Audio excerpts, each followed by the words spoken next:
So late last summer, I checked out the Blu R1 HD, a $100 phone that you could get for half that price, subsidized through ads on your lock screen.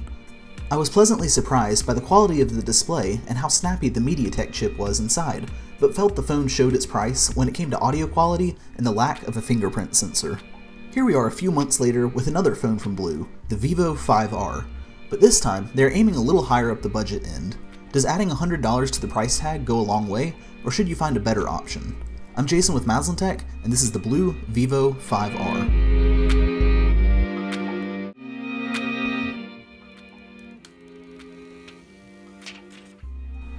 The design of the Vivo 5R is clean, if not a little uninspired.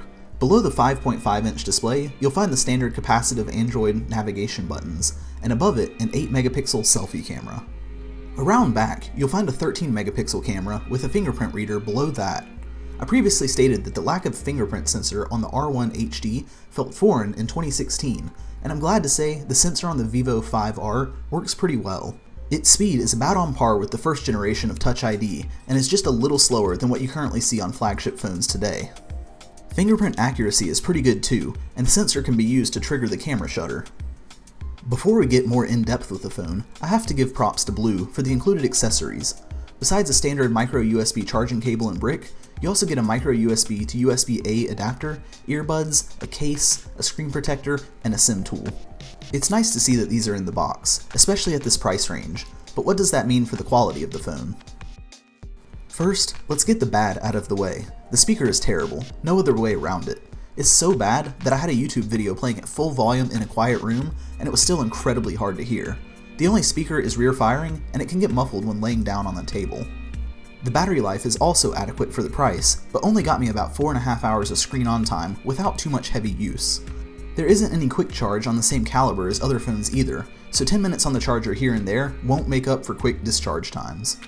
Thankfully, those are the worst things I can say about the phone.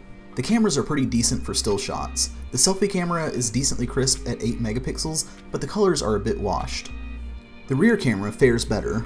Oddly, very bright scenes with a lot of light seem to get overly sharpened, with HDR both on and off, but low light shots and shots with subjects at close range turned out well.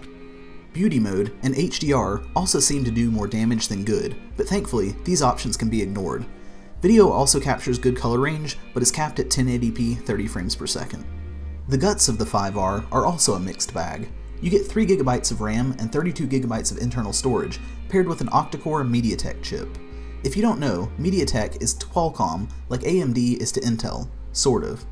MediaTek can't really compete with Qualcomm's Snapdragon chips on raw performance, but they do compete on the low end of the price scale. Running Geekbench 4, I got a multi-core score of 2447. Doing basic things like web browsing, app switching, and launching lighter weight apps has just a hint of performance lag, but when I tried to play a decently intense game, Asphalt 8, the game crawled. Overall, it's not a performance king, but it gets the job done if you're patient with it. The screen, once again, looks better to me than it should for this price range. It's the same size and pixel density as the Plus model iPhones, and the color reproduction and viewing angles are pretty solid. It's not the brightest display in the world, so it may be a little hard to see outdoors, but it's certainly adequate. On the software side, the Vivo 5R is running Android 6.0 with Blu's own skin on top. I'd recommend switching out the stock launcher, as Blu thought it was a good idea to put their control center gesture in between the app drawer and capacitive home button, which creates a pretty small touch target, but that's an easy fix. Get Nova Launcher. So, in conclusion, in my opinion, the Blu Vivo 5R is definitely a step above the R1 HD I reviewed last year, but not $100 better. For the price, you get a decent phone, but you also have way more competition in this price range. At the $200 range, Motorola and ZTE have some contenders that are worth checking out as well. But, at the end of the day, competition like this is good, and it'll just lead to a better $200 phone next year. Anyway, thanks for checking out this review. I'm Jason with Tech. Like and subscribe if you enjoyed this, and I'll see you in the next one.